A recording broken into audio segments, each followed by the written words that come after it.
এরপর সৈয়দা হাবিবা আপনি জানতে চেয়েছেন, ঈদে বাচ্চারা কি বড়দেরকে সালামি নিতে পারবে?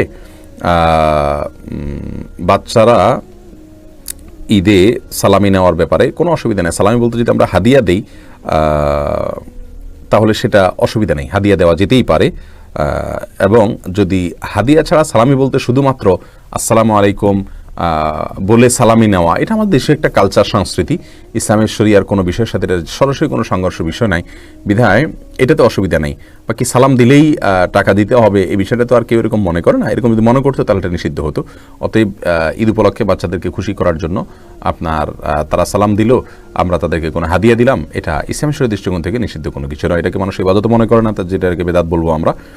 আর যেহেতু ইবাদত হিসাবে করে না, অতএব আমাদের দেশীয় সংস্কৃতি, এখানে কোরআন সুন্নাহ বিরোধী যেহেতু কোনো কিছু সরাসরি নাই, অতএব ইনশাআল্লাহ বেদিন এটা জায়েজ হবে।